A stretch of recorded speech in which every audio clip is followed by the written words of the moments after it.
শুভ সন্ধিয়া জনাই সন্ধিয়াৰ কেইটামান গুৰুত্বপূৰ্ণ খবৰ আপোনালোকলৈ লৈ আহিছোঁ। আপোনালোকে ভিডিঅ'টো শেষৰলৈকে চাব বুলি আশা কৰিলোঁ। শেষত আপোনালোকে আপোনালোকৰ মতামত কমেণ্টৰ জৰিয়তে জনাব। যিহেতু আজি ২৭ ফেব্ৰুৱাৰী, আজি সন্ধিয়া খবৰকেইটা আপোনালোকে চাওক। প্ৰথমটো খবৰ হৈছে চাহ শ্ৰমিকৰ দৈনিক মজুৰি বৃদ্ধিৰ সিদ্ধান্ত কেবিনেটত বহুত বেছি গুৰুত্বপূৰ্ণ সিদ্ধান্ত গ্ৰহণ কৰা হ'ল। তো হয়, চাহ শ্ৰমিকৰ যিটো দৈনিক মজুৰি আছিলে সেইটো ৩০ টকা বৃদ্ধি কৰি দিলে আৰু এতিয়া তেওঁলোকে ১ এপ্ৰিলৰ পৰা পাবগৈ ২৮০ টকা।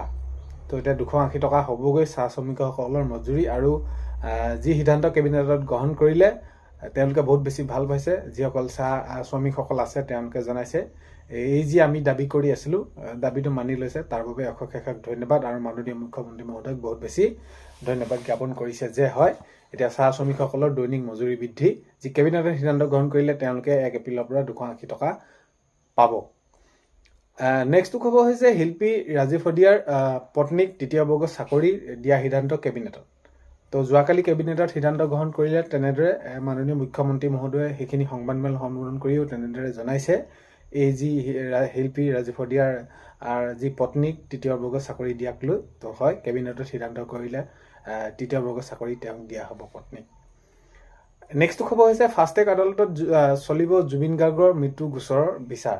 তো মুখ্যমন্ত্ৰী মহোদয়ে যিহেতু অলপ দিনৰ আগত এইখিনি তেওঁক কৈছিলে যে পৰিয়ালে যেনেদৰে বিচাৰে, আৰু এটা উত্থাপন হৈ আছিলে কথা যে জুবিন গাৰ্গৰ যি হত্যা মৃত্যু কেনেদৰে কি হ'ল, মুঠতে এতিয়া ফাষ্টেগ আদালতৰ জৰিয়তে ডে টু ডে শুনানি হ'ব লাগে। কাৰণ কেলৈ এনেদৰে যদি যায় তেনেহ'লে বহুত বেছি দিন লাগিব ন্যায় পাবলৈ। মুঠৰ ওপৰত এতিয়া আমি সকলোৱে বিচাৰি আহিছোঁ দুখীয়ে শাস্তি পাব লাগে, জুবিন দা অতি সোনকালে ন্যায় পাব লাগে। আৰু এতিয়া কেবিনেটৰ সিদ্ধান্ত গ্ৰহণ কৰিলে ফাষ্টেগ আদালতত চলিব জুবিন গাৰ্গৰ মৃত্যু গোচৰ যি বিচাৰ আছে সেইখিনি চলিব।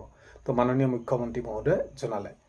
এতিয়া নেক্সটটো খবৰ হৈছে জুবিন গাৰ্গৰ যি মৃত্যু তদন্ত ফাষ্টেগ কোৰ্টক দিয়াৰ বাবে চৰকাৰক সিদ্ধান্তক আদৰণি গৰিমা শইকীয়া গাৰ্গৰ। তো এতিয়া গৰিমা শইকীয়া গাৰ্গে গৰিমা বৌয়ে তো সেইখিনি চৰকাৰে যি সিদ্ধান্ত ল'লে, আৰু যিহেতু তেওঁলোকে সেইখিনি বিচাৰি আছিলে বা সকলোৱে বিচাৰি আছিলে, আমিও বিচাৰি আছিলোঁ, মুঠৰ ওপৰত যি দোষী আছে দুখীয়া অতি সোনকালে শাস্তি পাব লাগে। আৰু যি ফাষ্টেগ আদালতৰ বাবে কেবিনেটত সেইখিনি সিদ্ধান্ত গ্ৰহণ কৰিলে তাৰ বাবে আদৰণি জনাইছে গৰিমা শইকীয়া গাৰ্গে। সেইখিনি বৌয়ে আদৰণি জনাইছে, ভাল হৈছে বুলি এইখিনি জনাইছে। নেক্সটটো খবৰ হৈছে যোগেন্দ্ৰ যাদৱ ৰাজনৈতিক বিশ্লেষক নহয়। তো যোগেন্দ্ৰ যাদৱ ৰাজনৈতিক বিশ্লেষক নহয়, ৰাজনৈতিক দালালহে বুলি আখ্যা দিছে মুখ্যমন্ত্ৰী মহোদয়ে। তো মুখ্যমন্ত্ৰী মহোদয়ে কৈছে যে যোগেন্দ্ৰ যাদৱ ৰাজনৈতিক বিশ্লেষক নহয়, তেওঁ ৰাজনৈতিক দালালহে বুলি আখ্যা দিছে মাননীয় মুখ্যমন্ত্ৰী মহোদয়। নেক্সটটো খবৰ হৈছে নিযুত বাবু আঁচনি যি মাননি লাভ কৰি উৎফুল্লিত ছাত্ৰসকল। এতিয়া মাননীয় মুখ্যমন্ত্ৰী মহোদয়ে যোৱাকালি এইখিনি শুভাৰম্ভ কৰিলে, আৰু যি তেনেদৰে বাবু আঁচনি দিয়া কথা কৈছিলে মুখ্যমন্ত্ৰী মহোদয়ে সেইখিনি শুভাৰম্ভ কৰাৰ পাছত এতিয়া যিসকল ছাত্ৰই বাবু আঁচনি পাইছে আৰু বাবু আঁচনি পাই তেওঁলোকে সেইখিনি উৎফুল্লিত হৈ পৰিছে, আৰু মাননীয় মুখ্যমন্ত্ৰী মহোদয়ক বহুত বেছি ধন্যবাদ জ্ঞাপন কৰিছে। আৰু ইয়াৰ সমান্তৰালকে আগন্তুক সময়ত এতিয়া যি বাবু আঁচনিৰ পৰিমাণ, তাৰ পৰিমাণ যাতে আগন্তুক সময়ত আৰু অলপ বৃদ্ধি হয় সেইটো তেনেদৰে তেওঁলোকে জনাইছে। আৰু যি তেওঁলোকৰ এতিয়া এইখিনি বাবু আঁচনিৰ জৰিয়তে তেওঁলোকে পাইছে টকা, আৰু সেই টকা যাতে সৎব্যৱহাৰ হয়, সকলোখিনি তেনেদৰে কৰিব পাৰে তাৰ বিষয়ে তেওঁলোকে সেইখিনি মন্তব্য ৰাখিছে। এতিয়া নিযুত বাবু আঁচনি মাননি লাভ কৰি উৎফুল্লিত ছাত্ৰসকল। নেক্সটটো খবৰ হৈছে আশাকৰ্মীসকলক দিয়া হ'ব। এতিয়া আশাকৰ্মীসকলৰ বাবে বহুত বেছি এটা ভাল খবৰ। আশাকৰ্মীসকলক দিয়া হ'ব দুচকীয়া বাহন, আৰু প্ৰায় ৩৩,৬৫৬গৰাকী আশাকৰ্মীক দিয়া হ'ব, আৰু ২,৫৭০গৰাকীক আশা ছুপাৰভাইজাৰক দিয়া হ'ব দুচকীয়া বাহন, অৰ্থাৎ স্কুটি দিয়া হ'ব তেওঁলোকক। এইখিনি কেবিনেটত সিদ্ধান্ত গ্ৰহণ কৰিলে বহুত বেছি তেওঁলোকৰ বাবে ভাল খবৰ। তো হয়, আশা কৰ্মীসকলক এতিয়া এইখিনি যি দুচকীয়া বাহনক লৈ কেবিনেটৰ সিদ্ধান্ত গ্ৰহণ কৰিলে প্ৰায় ৩৩,৬৫৬গৰাকী আশাকৰ্মী উপকৃত হ'ব। তেওঁলোকে এতিয়া যিহেতু দূৰ দূৰণিত তেওঁলোকে এইখিনি খবৰ ল'ব লাগে, যাব লগা হয়, ইটো কৰিব লগা হয়, তেওঁলোকৰ বাবে বহুতখিনি সুবিধা হ'ব। নেক্সটটো খবৰ হৈছে অৰুণোদয় যি মাৰ্চৰ ১০ তাৰিখে দিয়া কথা কৈছিলে, মাৰ্চৰ ১০ তাৰিখে দিব।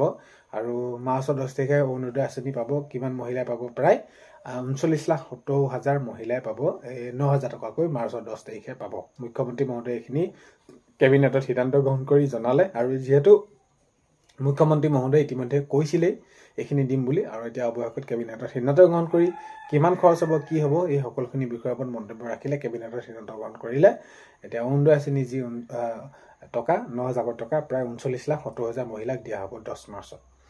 নেক্সটটো ক'ব হৈছে মহিলাসকলক নিজৰ ভৰিত থিয় হ'বলৈ মামাই বহুতখিনি দিছে বুলি মন্তব্য কৰিছে বহুতো মহিলাই। তো মুখ্যমন্ত্ৰী মহোদয়ে যিখিনি কাম কৰিছে মহিলাসকলৰ বাবে অৰুণোদয় আঁচনি হওক, মুখ্যমন্ত্ৰী নিযুত মইনা আঁচনিকে ধৰি মুখ্যমন্ত্ৰী মহিলা উদ্যমিতা আঁচনি, তো এই যিসমূহ কাম কৰিছে তো সকলোখিনি কি হৈছে যথেষ্ট সহায় হৈছে বুলি মহিলাসকলে জনাইছে। নেক্সটটো খবৰ হৈছে ধেমাজিত মুখ্যমন্ত্ৰীৰ কাৰ্যসূচী আজি।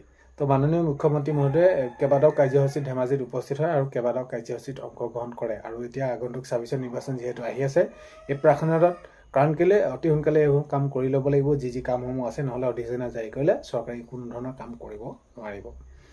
নেক্সটটো খবৰ হৈছে মহানগৰী চচলত অসম জাতীয় পৰিষদৰ প্ৰতিবাদী কাৰ্যসূচী। তো এতিয়া গুৱাহাটীৰ চচলত আজি দেখা গৈছে অসম জাতীয় পৰিষদৰ প্ৰতিবাদী কাৰ্যসূচী তেনেদৰে তেওঁলোকে সেইখিনি উত্থাপন কৰিছে, পালন কৰিছে। জুবিন গাৰ্গৰ ন্যায় সোনকালে লাগে, জুবিন গাৰ্গৰ ন্যায় বহুত বেছি দেৰি হৈছে আৰু এইখিনি জুবিন গাৰ্গৰ ন্যায় সোনকালে লাগে বুলি তেনেদৰে তেওঁলোকে জাতীয় পৰিষদৰ যি আছে তেনেদৰে তেওঁলোকে প্ৰতিবাদী কাৰ্যসূচী ৰূপায়ণ কৰিছে। নেক্সটটো খবৰ হৈছে দক্ষিণ কামৰূপৰ ড্ৰাগছ মাফিয়া আব্দুল হকিমৰ ঘৰত অগ্নিসংযোগ স্থানীয় ৰাইজৰ। তো দক্ষিণ কামৰূপত যি এটা ঘটনা সংঘটিত হৈ গ'ল ড্ৰাগছ মাফিয়া আব্দুল হাকিমৰ ঘৰত, তো এতিয়া আজি অগ্নিসংযোগ কৰি দিলে স্থানীয় ৰাইজে। নেক্সটটো খবৰ হৈছে আজি মুকলি হ'ব বহু প্ৰতীক্ষিত ৰাজীৱ শদিয়াৰ সেতু। তো মাননীয় মুখ্যমন্ত্ৰী মহোদয়ে মুকলি কৰিব, তো হয় আজি মুকলি হ'ব শদিয়াত মুকলি হ'ল বহু প্ৰতীক্ষিত ৰাজীৱ শদিয়াৰ সেতু। নেক্সটটো খবৰ হৈছে আজি সময় পৰিৱৰ্তন যাত্ৰাত গোলাঘাটত অংশ লৈছে গৌৰৱ গগৈ ডাঙৰীয়াই। এতিয়া আগন্তুক 26 নিৰ্বাচনৰ প্ৰাক্ষণত এতিয়া গৌৰৱ গগৈ ডাঙৰীয়াই যি কাৰ্যসূচী হাতত লৈছে, যি অসমত সমগ্ৰ অসমত সময় পৰিৱৰ্তন যাত্ৰাত, তো এতিয়া আজি দেখা গ'ল গৌৰৱ গগৈ ডাঙৰীয়াই গোলাঘাটত কাৰ্যসূচী তেনেদৰে ৰূপায়ণ কৰিছে। এতিয়া নেক্সটটো খবৰ হৈছে সকলো সিদ্ধান্ত সঠিক হ'ব লাগে আৰু এই কথা জনাইছে গৰিমা শইকীয়া গাৰ্গে, গৰিমা শইকীয়া বৰুৱাই, জুবিন দাৰ পত্নীয়ে, যে যি সিদ্ধাৰ্থ সেইখিনি মহাবীৰ একুৰা যি তেনেদৰে তেওঁলোকক সেইখিনি আকৌ মুকলি কৰিবৰ বাবে অনুমতি দিয়া হ'ল, সেইখিনি ক্ষেত্ৰত তেওঁ মত বিনিময় কৰিছে আৰু এইখিনি মন্তব্য ৰাখিছে যে সকলো সিদ্ধান্ত সঠিক হ'লে ভাল আৰু সঠিক হ'ব লাগে বুলি জনাইছে। এতিয়া 22 নম্বৰ কিস্তি PM কিষাণৰ অতি সোনকালে দিবলৈ গৈ আছে। তাৰ আগে আপোনালোকে কি কৰিব, এই যি কৃষক পঞ্জীয়ন যদি আপোনালোকে কৰা নাই অতি সোনকালে কৰি ল'ব, নহ'লে আপোনালোকৰ বহুতখিনি অসুবিধা হ'ব পাৰে। তো সেইকাৰণে আপোনালোকে কৃষক পঞ্জীয়ন কৰাটো অতি বাঞ্ছনীয়। নেক্সটটো খবৰ হৈছে শদিয়াত কংগ্ৰেছ দলৰ সংবাদ মেল। আজি দেখা গৈছে শদিয়াত কংগ্ৰেছ দলৰ সংবাদ মেল, কাৰণ কেলে এতিয়া আগন্তুক 26 নিৰ্বাচনৰ যি তেওঁলোকে সেইখিনি মিত্ৰতা হৈ পুৰণি যিসমূহ সমষ্টি আছে কংগ্ৰেছৰ, তেনেদৰে বহুত দিনৰ পৰা তেওঁলোকে সেইখিনি কংগ্ৰেছী কৰি আছে, তাক লৈ অন্য দলক দিয়াক লৈ তেওঁলোকে সেইখিনি সম্বোধন কৰিছে সংবাদ মেল, আৰু তেওঁলোকৰ মাজত এইখিনি দেখা গৈছে এনেকুৱা ধৰণৰ। আৰু যি অৰুণোদয় আঁচনিৰ ক্ষেত্ৰত মই ক'লোৱে, আৰু আপোনালোকে DVD জৰিয়তে সেইখিনি পাব অতি সোনকালে। আপোনালোকে DVDৰ লিংকটো আপোনালোকে গমেই পায় যে আধাৰ লিংক হৈ থাকিলে আপোনালোকে সকলোখিনি হ'ব। আৰু এতিয়া অংগনবাদী কৰ্মী সহায়িকাসকলৰ যি এককালীনৰ ক্ষেত্ৰত কোনো ধৰণৰ এতিয়ালৈকে সিদ্ধান্ত গ্ৰহণ কৰা নগ'ল, আৰু কি হয় আগন্তুক সময়ত গম পোৱা যাব। এতিয়ালৈকে কোনো ধৰণৰ কেবিনেটতো সিদ্ধান্ত গ্ৰহণ কৰা নাই আৰু কেনেদৰে কোনো ধৰণৰ মন্তব্য ৰখা নাই মাননীয় মুখ্যমন্ত্ৰী মহোদয়। তো 27 ফেব্ৰুৱাৰী সন্ধিয়াৰ খবৰ এইকেইটা আপোনালোকক জনালোঁ। ভিডিঅ'টো শেষলৈকে চোৱাৰ বাবে বহুতে বেছি ধন্যবাদ। অন্য এটা ভিডিঅ'তে লগ পোৱাৰ আশাৰে আজিলৈ বাই।